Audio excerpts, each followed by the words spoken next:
Hello, everybody. My name's James. Welcome to day 4 of Planet FPL Correspondent Week. And on episode 13, unlucky for some, it is a correspondent debut to our new Fulham correspondent. It's Lewis James. How are you, Lewis? Good. Yourself? Yeah, not too bad, mate. Right, let's get the elephant out of the room, right? I had an Irish Fulham correspondent, and a must shout out to Dara Curran, one of the correspondent OGs. What a great job he did as our Fulham correspondent. I know Dara will be listening. Thank you very much for all your service to Planet FPL, Dara. But I've gone for an Irish correspondent. That's not a Cockney accent, mate. Where are you from? Newcastle. Hang on Yeah. a minute. I got a Fulham correspondent who's in Newcastle, and I've got a Newcastle correspondent who sounds like he's bloody from London. What's happened here? Yeah. I've got to put you two together, you and Si. Yeah. I think that'll confuse people. You'll really have to listen to that one. Right. So come on then. You've got a thick Geordie accent. Yeah. Why do you support Fulham? My dad's originally from down south. He moved up to Newcastle many moons ago, and he started a little community of Fulham fans up in the northeast. There's not many of us, but I've got three brothers and him, so we're expanding it. So there is like a little pocket of Fulham fans, but yeah, it's pretty rare. Have you thought of support starting the Fulham Supporters Club in Newcastle? Well, I think it's just my family anyway, so I was going to say your dad started it, and then you started talking about your brothers, and I'm thinking, yeah, that's fairly yeah, logical that he started it, isn't it? it's a pretty inclusive group, I think. Have you always lived up in the northeast Yeah, then? yeah, I was born here, lived up here, all So my brothers you were. weren't tempted because when you go to Newcastle, it does feel like in Newcastle everybody Yeah, supports it's pretty Newcastle. Is that tribal up right? here. Yeah, I mean, it's just being different in it. And to be fair, like Newcastle fans don't really care because they're more concerned about Sunderland. So as long as you're not a Sunderland fan, then they're pretty chill. Yeah, I've already mentioned this week. I love Newcastle as a city. Um, you do support a team in black and white though. So Yes. Fulham. How often do you get to go down to Craven Cottage? I guess it's not often because of where you live. Well, not often anymore because of work. But when I was like 15 and 16, I had a season ticket. Just go down by myself on the train. Wow. But obviously work starts and you've got other commitments. So unfortunately, not as much. We tend to go to more away games now. Although this season there isn't many past. I mean, the nearest one is probably Manchester, well, apart from Newcastle, obviously, but Manchester or Liverpool. Yeah, and they're Yeah, all there's not fair many enough. Yorkshire teams or anything this year, so Yeah, of even them course. are a bit of a As, drag. as Andy Martin certainly would love Leeds back in the Prem and a few others as well, but it's not happened Josh yet. I suppose that one wouldn't be too far away for you. Yeah, not too bad. Let's talk the club then. I guess the big headline news of the summer so far, and it won't have come as a shock because it very nearly happened last year, is the movement of Joao Palhinha to Bayern Munich. I take it this was expected, Yeah, and how much of a blow is this? obviously it's a blow. I mean, when you've got in my opinion, a world-class ball-winning midfielder in his prime at a club like Fulham, it's obviously gonna affect the club, affect the players, but we did show last season that we can play a different style without him and win. Although, I mean, I remember the Everton game at the start of the season. We won that game, but I You were think lucky. Leno had a lot to do with that. So, but we played Brighton at home. We beat them 3-0, and then we went away to Old Trafford, ironically, and also beat them and looked good. So it's if you'd asked me this last summer, I would have said it was the worst thing possible. But I think this summer it's not too bad, and I know we will eventually get the right player in at the right price. Yeah, if we were sitting here this time last year having this discussion and Paulinho had gone, I'd be really, really worried. Yeah, Primarily because it was just statistically the results was night and day if he was absent. Like when he missed a game or two through suspension, he just seemed to get beat, basically. yeah. Mm. But that 2 game period, I think, with the Manchester United and Brighton games that you mentioned, and you deserve to win both of those. I mean, beating Brighton 3-0 is no joke. Yeah. And winning at Old Trafford, of course, as well. Despite their problems, not many will go and do that. I think gives confidence now Yeah. that you can move on. So what was the solution that Silver found at that point? Um, well, he played Lukic and Harrison Reed instead of I mean, I don't know if many people have watched Fulham games, but we tend to just leave Joao by himself on an island, and because he's that good, Because you can. he can, you know what I mean? Whereas obviously we played more of a two, maybe defensive eight or maybe two sixes at times in the games where he wasn't playing, which seemed to work. It obviously means that we're playing more of a counter-attacking style, because we don't have that player in midfield who's maybe breaking the lines, but it worked, and I feel like we'll see it more this season. So I think Fulham may change tactically, uh, more than what I mean. Last season, the team picked itself essentially. Yeah. You know, your predictions on predicted 11 were basically right every week. You know, it's You were one of my easiest, yeah. You and yeah, Palace, I exactly. think, So might have been top two. I think we'll just play a slightly deeper role for the eight, um, but we are looking at getting another six. We've been linked with Andre from Fluminense. We were linked with him. Obviously, Bayern came in 2 days before the window shut last summer, and one of the conditions of that was that we needed to sign a replacement first, which we wanted him, but he didn't want to sign because they were able to win the Copa Libertadores still, and he didn't want to leave them before that, which is fair enough. They did end up winning it, and then in January we went to sign him, but he got injured. He did his knee in, so that Yeah. obviously didn't happen. So we were trying to get the deal done, knowing I think that eventually Zhao was going to leave. So is that why the Paulinho deal fell through last year? Because I think the general consensus was that they run out of time. Is that not correct No, then? no, he was in Bayern Munich. He got photos with the kit and that on. They were just literally waiting for us to sign a replacement. But And I you think what pulled they the plug. tried to do was essentially do it as late in the window as possible so no other team could react.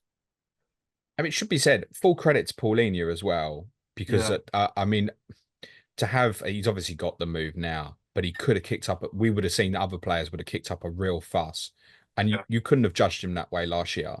That No, no, absolutely not. I mean, I think you maybe even earn more respect for the Fulham fans yeah, because, you know, it's we know what we are and we're not Bayern Munich, you know what I mean? And for that to fall through, like you say, a lot of professionals may have spat the dummy out at that, but he didn't. He seen the season out, and you know, good luck to him. okay, it's a massive. I mean, I've described him as the best ball winning midfielder Yeah, in the league, and I don't think that's an exaggeration to say that. So stats you're don't lie about it. yeah, you're absolutely going to lose that from your midfield. Obviously, you're saying you're trying to buy a replacement. Is it essential that you do so or not? I think it's essential that we do, but I don't think it's like we don't need it immediately. Like if the club think they can get a better deal later in the window after the season started, I think that's fine. You know, Lukic showed at times last season that he isn't Palhinha, but he can do a job there over a short period of time, like he did last season. So it's not like we need one by next Friday. It's let's get one when the money's right and the deal's right. What's the expectations for the season now? Because every time when you think of that, and I think a lot of neutrals will think of Paulinho leaving, they'll, "Ooh, I wonder if Fulham will slide a bit this year." Mhm. I keep coming back to the same thing though. I think you've got a very good football manager, mate.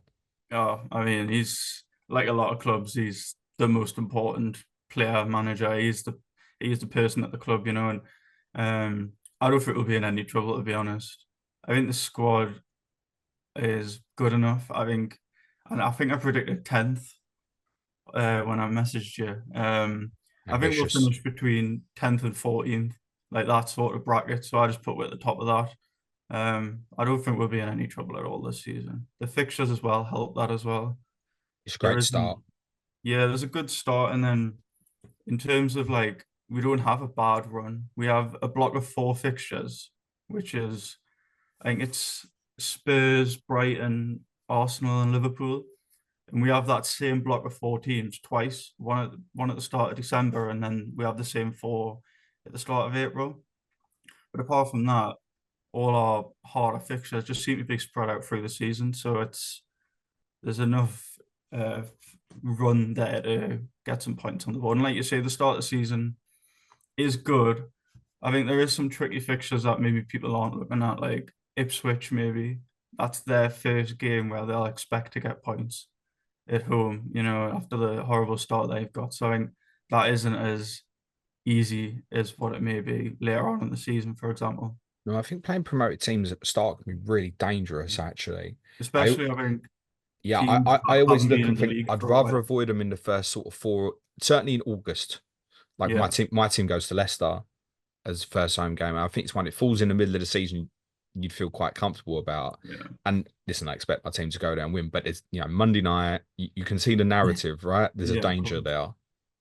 Oh, absolutely. It's the crowd are always up for it at the start. I think it's maybe less so in Leicester and Southampton's case, but I think especially in Ipswich's case, like Luton last season, first time in the league or back in the league for so long, there's like just that mentality is different. And maybe Leicester and Southampton sort of like, being there, done that. It was only one season out of the league. It's interesting you mentioned that Tottenham the block of four fixtures that starts with Tottenham in game week 13 probably doesn't take a genius to work out. That's essentially where the good run at the start ends. But therefore that means that good start lasts for 12 game weeks. Yes, it's Manchester United away in game week 1. Yes, you have to go to the Etihad in game week 7. But as a cluster of fixtures, that's great. I would say you've got home games with Newcastle and Villa in there as well, but very capable at Craven Cottage, as I certainly found out in the blank game week, and everybody else found out last season as well. Well, In last fact, season, I had two shit trips to Craven yeah, in the Cottage cup, last year, so I feel like I'm owed one actually. Spurs were there 3 times, weren't they? The young lads in the cup as well. Like, the They young got lads lost spanked. 4-0 as well, in one cup final as well, actually. You're quite right.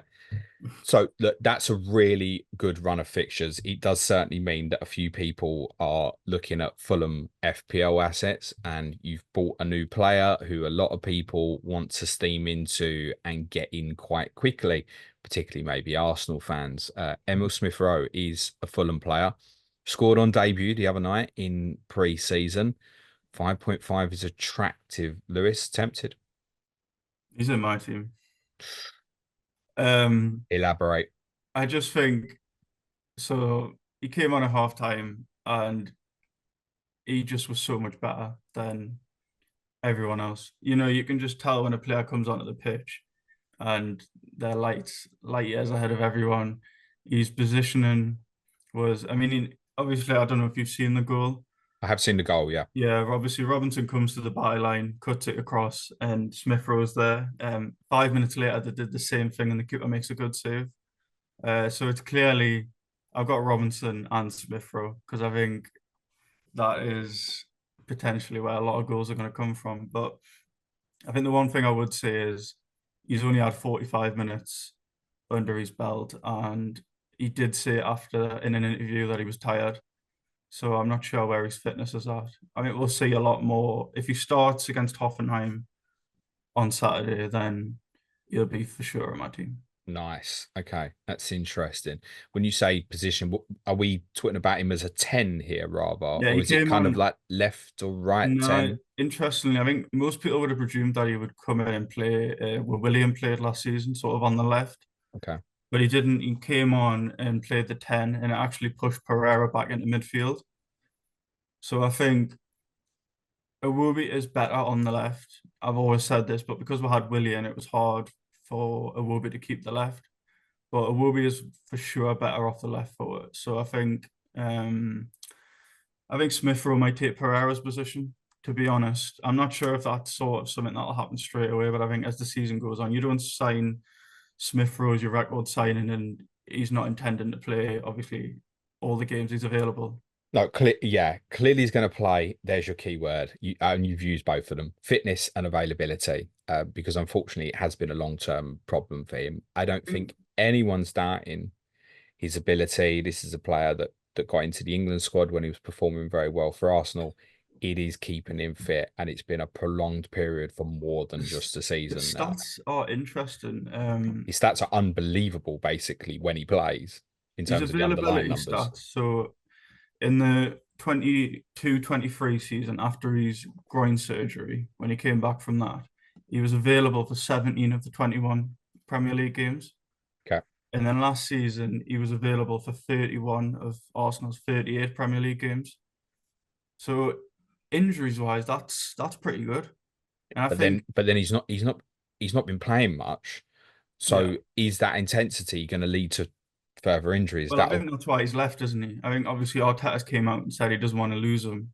of But course. I think Smith-Rowe's at a crossroads where he's sort of just behind what Arsenal are now. Yeah, And for him to get there, he needs to be playing. And obviously, if Arsenal want to be winning the league, then they can't be affording to let players progress. They need to have winners in the team right now, you know.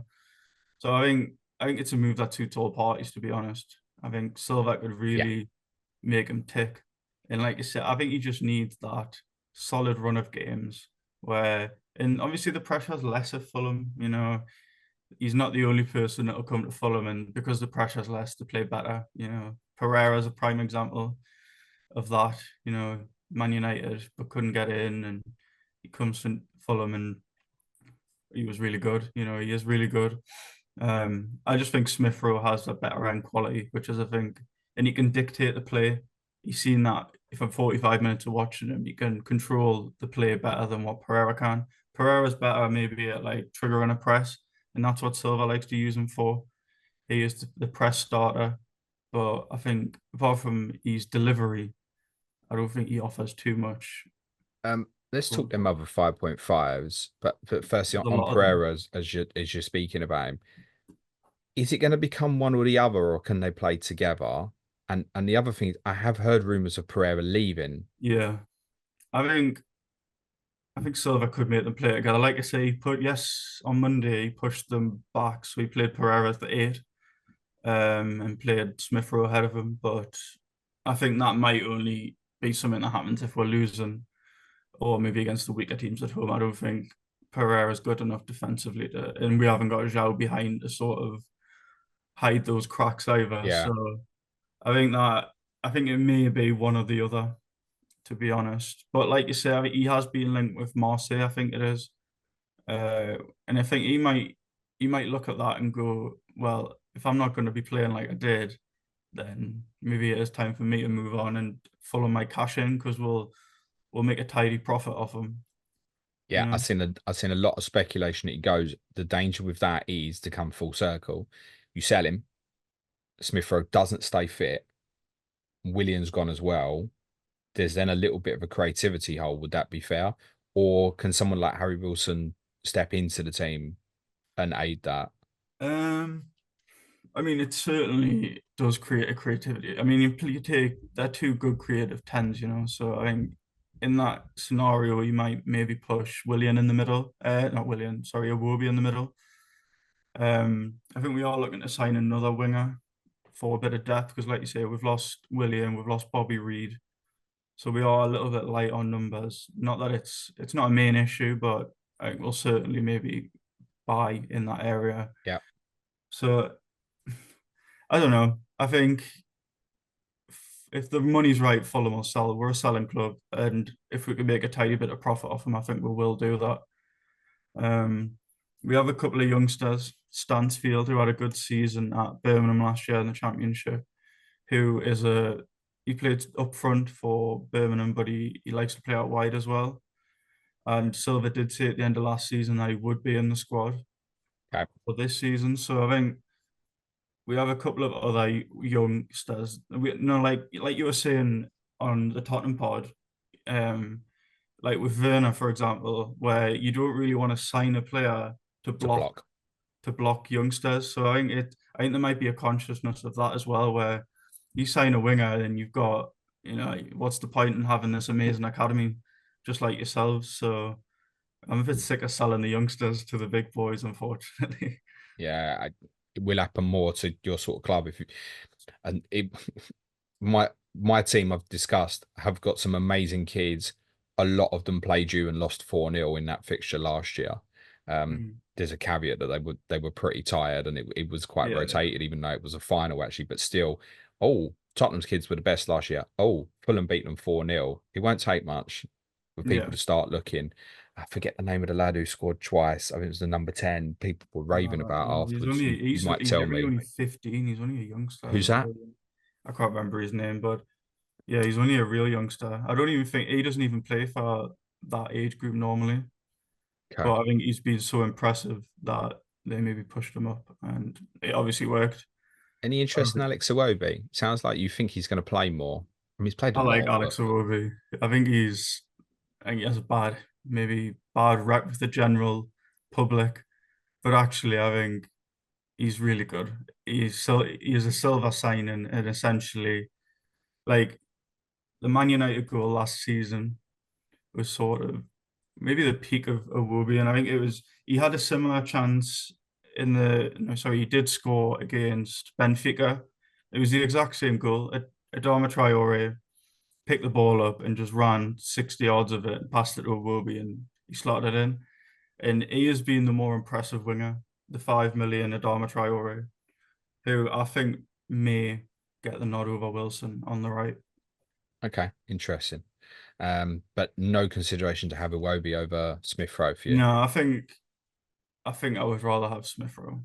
Okay. But if Smith-Rowe got injured, then maybe. I remember that goal at Manchester United, and I remember saying that it was surprising at the end that Iwobi finished so well, Yeah, because unfortunately that's where the big criticism have been yeah. for him throughout his career is composure at the end, whether that's his final delivery of his cross or his ability to shoot in. I think he does lose composure in his shooting sometimes.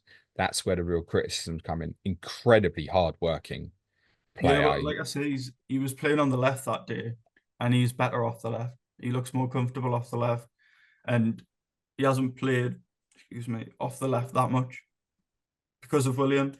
Now William's gone. I think the left is his position to lose, essentially. Okay. You've mentioned Anthony Robinson. I want to come back onto, and Smith Rowe is likely to go into your FPL team. That would have made a lot of people listening or watching this go, "What? No Rodrigo Muniz, mate." Um, I think he's probably the best at that price. If Okay. that's the sort of way that you're going with your team, I think that's the best. I mean, I just think there's too many good midfielders. I mean, I'm currently set up at a 3-5-2. All right. I just think there's too many good midfielders there. Isak and Haaland. Isak and Haaland, yeah. So it's not a case you don't want Muniz, No, but I you think, but you could flip it, right? You can go no Smith Rowe and have Muniz, presumably, no? yeah, I could switch it the other way. I mean, it's just Jimenez has looked all right in pre-season. He's came back and he looked pretty good. So I'm not. I think Muniz is given the number 9 shirt, so he's the starter. But like I say, Stansfield is going to be sniffing around for minutes. Jimenez is there, so whereas I think Smith Rowe, maybe not right at the very start because we want to build his fitness, but I think he will have the best minutes. Why did Jimenez start game week 38? Um, I'm not sure. I think it We may, scored. Did you score twice at Luton as well? yeah, yeah, I know that it might have been reward for patience yeah. I during the think season. it could have possibly been game week 38. We played a lot of players that were leaving. And I think it might have been maybe a hurrah if we did sell him. I think there was talk at the start of the window of moving him on. I think there was talk even going back to Mexico. Um, so I think it may have been in case that was his last game. But yeah, I mean, Munoz has been given the number 9. So he's, in terms of people wondering if he'll start, he's 100% will start. Okay, 100%. He's strong. There's no He way will. that will bite you, Lewis. No, But unless he gets injured, I mean, no, that's fair enough. Obviously, if he gets injured, Jimenez will eat some of his minutes though. We're probably not looking at a 90-minute forward here regularly. nah, Is that fair? yeah. I think he goes through too much work rate as well, like to play 90 minutes every week. Yeah, I really like Muniz.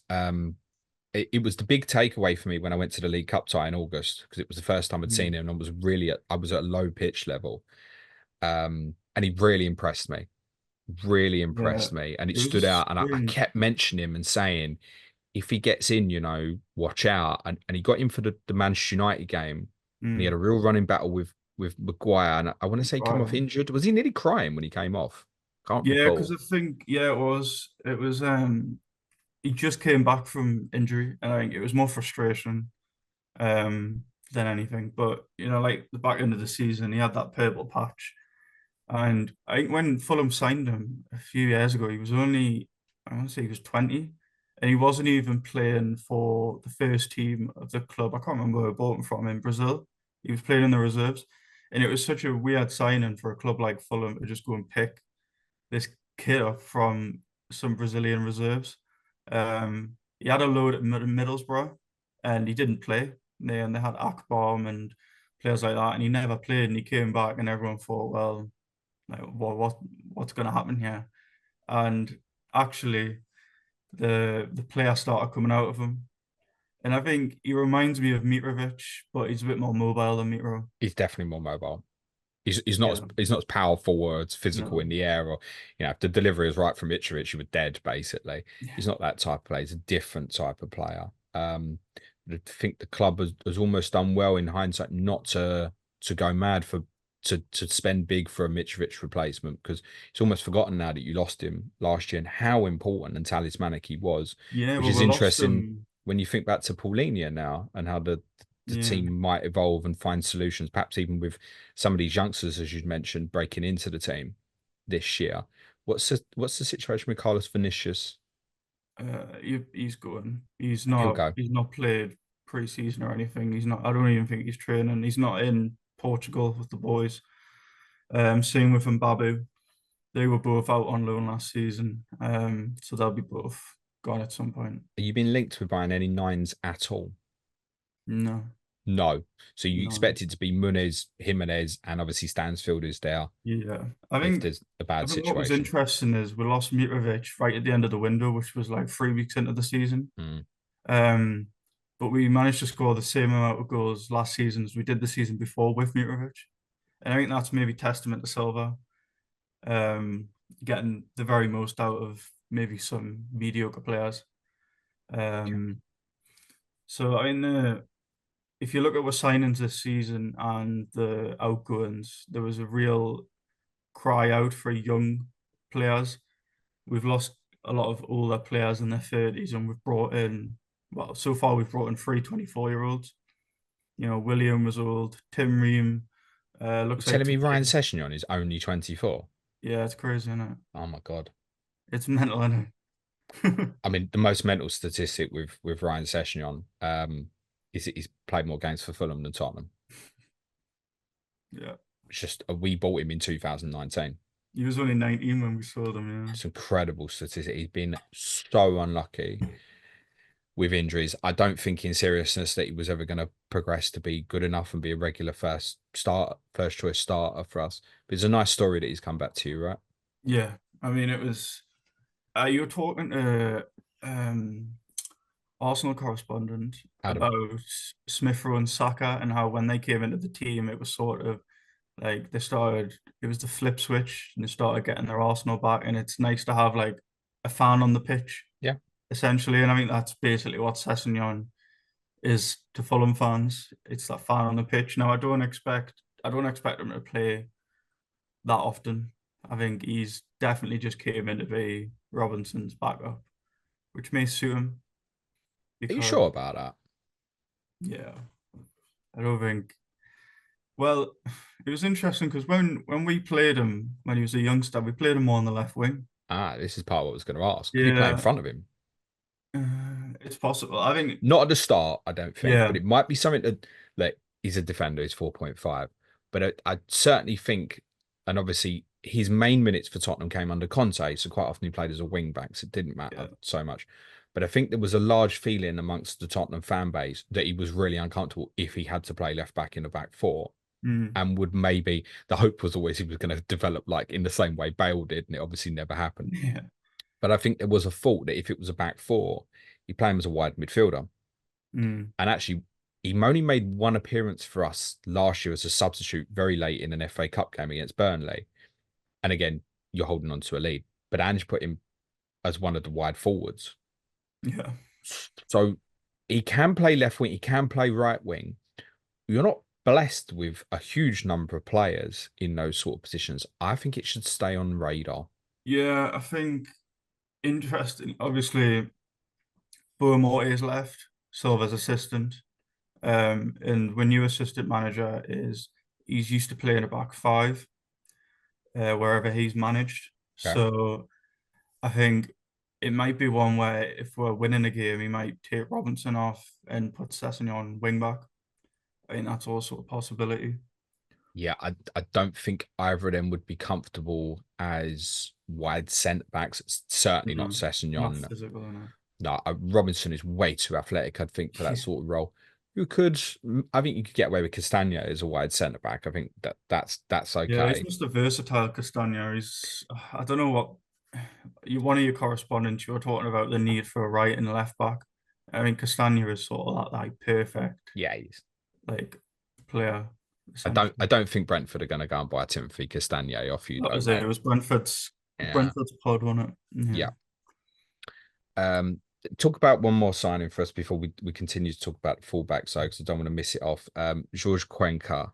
Yeah. I don't know a lot about him. What do we know?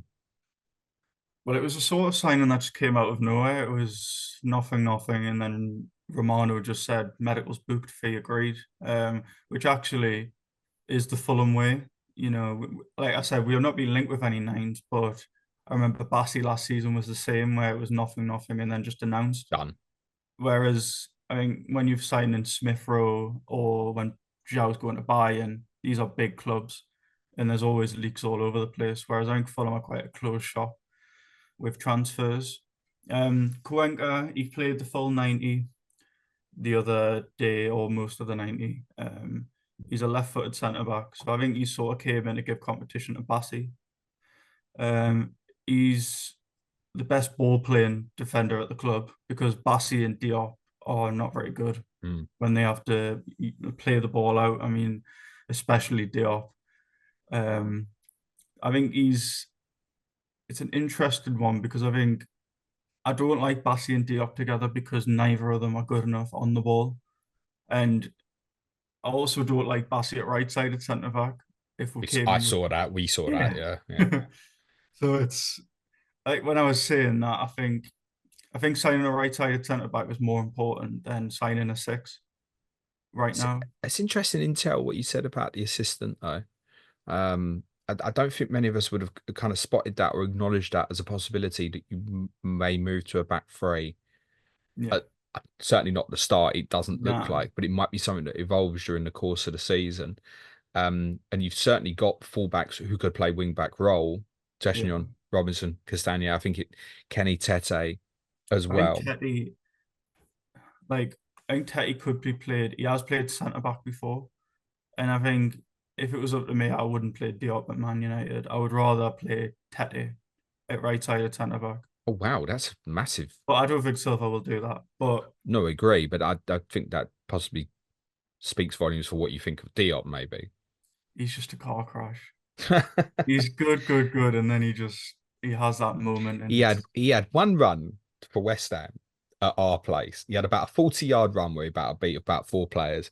And then within about 2 days in the papers, it was a £40 million. This had the ops links with Man United and stuff like that.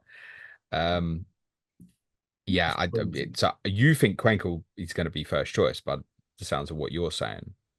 I think Basu will start. Um, I think it's dependent on who we get right sided. I think Bassi is really good, but like I say, he's not good with his feet, and he needs someone to the right of him who can play with his feet. Would be a link with Diego Carlos from Aston Villa. Yeah, I could That's see been that. I've seen a few Villa yeah. fans suggesting that he might leave. Yeah, I mean that would be good. We've also been linked with Matip on a free. that would be a Um, great addition. yeah, on a free. But I think Leverkusen are looking at him, so maybe we're not gonna win that battle with No, you're not. Leverkusen. Pick Um, your battles. That's quite right. yeah. So I think Bassi will start. Like I say, I think Cuenca is better with his feet. Definitely. I think obviously if we change to a back five, even if it's back five in a game, it'd be Cuenca who comes in. Um, but yeah, right-sided centre back is the biggest thing on the shopping list right now, over a Joao Palhinha replacement. And like you say, that speaks volume for Issa Diop. Okay. And we only have three centre backs at the club, so. Yeah, so that you'll be adding now. Okay, that's certainly fair. Why have you for FPL? Why have you gone for Robinson over Castagne? I think it's pretty obvious. Is it? Yeah. Go on. Well, Robinson is, I used to give Robinson a really hard time over his composure in the box or in the final third, shall we say. But actually, last summer, he came back on pre-season and you could tell he'd worked on it. He genuinely worked on it. And he even said in an interview, like, I've recognized that this was the one part of my game that really does lack. And I remember he put a ball in, I think it might be against Spurs for Muniz's goal, where he whipped it right Whipped ball, across. Yeah, sort of yeah, from 40 yards from goal, basically across the back yeah. line. Yeah. And that is something that he would never normally have been able to pull off. And like you say, I've seen he's already got 2 assists in pre-season already, and he should have had a third if it wasn't for a good save from the goalkeeper. He's just he has more license to go forward, and Castagne is definitely the one that has less license. If Robinson goes forward, Castagne tends to stick back, and Okay. I just think when you've got a player who can get to the byline as quickly as he can, there's always a chance for assist. Yep, agreed. Really like Anthony Robinson. Just going to play devil's advocate here. So points per match last year, Castagne 3.1, Robinson 2.8. And in terms of overall points across the whole season, Castagne scored one more point than Robinson despite starting 8 less games. Interesting. I didn't know that. um, No, so I agree with you. And yeah, absolutely, if for me, if you're asking to choose between the two, I agree with you on what I see with the eye, Robinson. But there might be something there statistically. I think I think it Castagne might has be yellow shown cards as well. shown I mean, look, he's never a first choice player for Belgium, basically. We've seen certainly at Leicester more than probably with yourselves, his ability to get attacking returns. He got 4 last year, it was 6 the year before that, 6 in his first year in the Premier League as well. I just wonder if it's cut and dry. I wonder if the key as well is because of Tete a little bit. Do we look at Robinson and go, Robinson will definitely play? Is that also an influence here? Um, Not really. I think if you'd asked me that last summer, I would have said there's we're not sure who's first choice, but I think Castagna pretty much nailed it down, to be honest. And I don't think, I mean, Tettey's contract was up this summer, but we triggered the extra year. But there also is talks of him going back to the Netherlands this summer. So I don't think he's going to sign a new deal. We've been trying to get him on a new deal, but I think he wants first team football, and clearly he's not been getting that. So Okay. I don't think there's. I think there's actually. I think Sessegnon might get more minutes than Tetty. Right. I don't know if Interesting. that's maybe like right at the start because we don't know what Sessegnon's fitness is, but I think over a season, I think Sessegnon might get more minutes. Ryan Sessegnon will need to build up. Yeah, I think he played 6 minutes for us last year, right? So it really needs to build up. It said well, he so played unlucky. 45 on Monday, so That's good to hear. No, I, yeah, I really wish Ryan Sessegnon the best. He's been really unlucky. Um, one thing that really I think sums up the FPL pricing and where they've actually done a really good job this year is the pricing of Leno at 5.0 and Robinson, Castagne, these other options at 4.5 because Leno should be a great choice at 5, but every time you look at him, you think I can have one of them really offensive yeah, Fulham fullbacks. And I agree with you on Robinson, by the way, for 4.5. yeah. I don't think I don't think it's as cut as dry as that, to be honest, because I think obviously last season Leno had a lot of saves to make, and that was even with Joao. And I can't say that going It's going down. to continue, isn't it? Yeah, yeah. So Leno definitely has a whole potential, I would say. Like at Everton first game of the season, for example, and that was a big haul. Um, so I think 5 million is like I mean you've said it on every podcast, but there isn't exactly a lot of goalkeepers out there right now. I did say that Wolves have been linked with Ramsdale this morning, with Bentley going the other way, which I think gives Okay. Ramsdale a But pretty good option. Wolves' fixtures are shocking. It's covered with Yeah, Bradley Barker. I And wasn't and happy about Wolves that. might have, as Bradley has covered, which you won't have heard yet, No, Yerson Mosquera, we think is probably going to start at 4.0. really So you could still drop in cheaper there if you wanted to. interesting. Um, Um, yeah, I here's think a question for you. How many assists would you think Andy Robinson would get across the season? Well, in fact, let me reshape that. How many attacking returns? um, I think at least 5. Okay. So you got 6 assists last season. Bernd Leno scored 29 more points than him. Mm, So if Robinson was to hit the similar number again, and we're saying there's possibly more save potential from Leno, admittedly, BPS obviously going to potentially come down a bit. yeah. But I would suggest on that, Leno will still outscore him. Yeah, but I also think that we've already seen what a difference Smith-Rowe makes to Robinson's attacking returns. Okay, Like I I said, understand that. Yeah. he should have scored the same goal twice, and that would have been 2 assists for Robinson. You know what I mean? So I think having better quality of player to pass the ball to in the box, or even I think Pereira sometimes doesn't get in the box enough. So I think having an extra body in the box along with Muniz makes him a better option. So of the 5 keepers, and I'll just go through a list here, right? So from Leno, you can have Robinson. From Pickford, you can have Mikalenko. From Mm, Pope, you can have one of the 4.5 options. Size preference, if you didn't hear it, was Lewis Hall, by the way. yeah.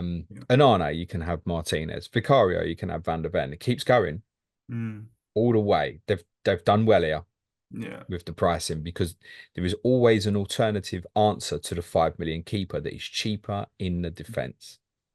Well, I've got Pickford and Robinson at the minute. That's my choice. So Pickford and Robinson versus Leno and Mikalenko. Mm. Didn't think I'd be discussing that necessarily before the pricing was unveiled, but that's close. I would say on that, yeah, because of the potential, and I think if Sean was sitting here, he would say that as well. Yeah. Our Everton correspondent, I think he would on that. He would say Pickford and Robinson. Yeah, he was really I high agree on with that. Robinson on the pod that I listened to. In Yeah. fact, yes, he specifically said that he Yeah. preferred Anthony Robinson to Mikalenko. So there is the Yeah. answer. Good stuff, Lewis. By the way, if anyone wants to go with Leno, it's a great pick. No, I I don't mean have a problem with it. he'll be consistent. I just don't know what the clean sheets will look like without Palhinha to start with. So Yeah, I understand that. that's another reason. Okay, predicted 11 for game week 1 at Old Trafford, please, mate. You have the honour of opening the season. Leno, Robinson, Bassi, Diop, Castagne, Lukic, Harrison Reed, Iwobi on the left. I'm going to go Smith-Rowe on the 10, Adama Traore on the right, and Muniz up front. No Pereira. No, but I think like every correspondent said, my answer might be different after Saturday's game, depending on what starting team is. Um, just briefly, set piece takers Um, because William would have taken a lot of corners. Am Obviously, I right in saying that? yeah, William and Pereira would normally take corners. Okay, so if neither's So in we're the losing team, both of them. So I can't tell you right now. I believe it would be a Iwobi. on And corners, also, I don't know if you would have seen, but Harry Lukic, Wilson, if he played, I would think. yeah, but on my starting 11 there, I don't Yeah. know. Also, Lukic took the penalty in the behind closed doors game. And What knowledge? Steam that into was with Sasa Lukic at 5.0, kids. that was with Muniz and co on the pitch. Muniz and who, sorry? Like a lot of the big boys were on the pitch, and Oh, Lukic took wow. it. Muniz won the penalty, and Lukic took it. And that was with a Iwobi and stuff on the pitch. So Ha! Sasa Lukic, kids. You've heard it here. Who was your name? Milivojevic at Palace. Do you no, they're remember all blue. he kept getting Yeah, penalties every week? Sasa Lukic is going to break the game this year when Fulham get 15 penalties. I love it. That's really good intel. I guess if Pereira plays, he'd be on the pens as it stands, though. yeah. I just think his minutes will be going down. Uh, Caveat as well, when you said a lot of them players on the pitch, it could even be Smith-Rowe, I guess. Wouldn't have been Yeah, I one mean, when I can't lie and say I know what his penalty record was like at Arsenal, but no idea. I don't know if he'd ever would have taken one, but you could imagine because of the type of player he is that yeah, yeah, I'll have it. I'll start yeah, taking for them. sure, for That's sure. interesting. You're saying Lukic took a pen over Muniz is that's really, Yeah. really interesting. Lewis, thank you so much, mate.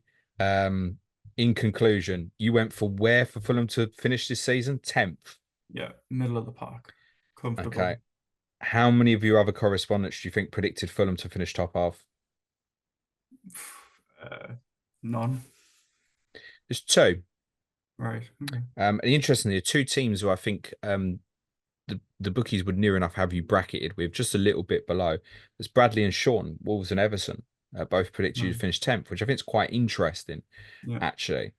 How many correspondents do you think predicts you to go down? Mm. I'm gonna say a couple, but I feel like we're not gonna go down. But a couple. I can tell you that no correspondent predicts you to finish lower than 16th. Okay.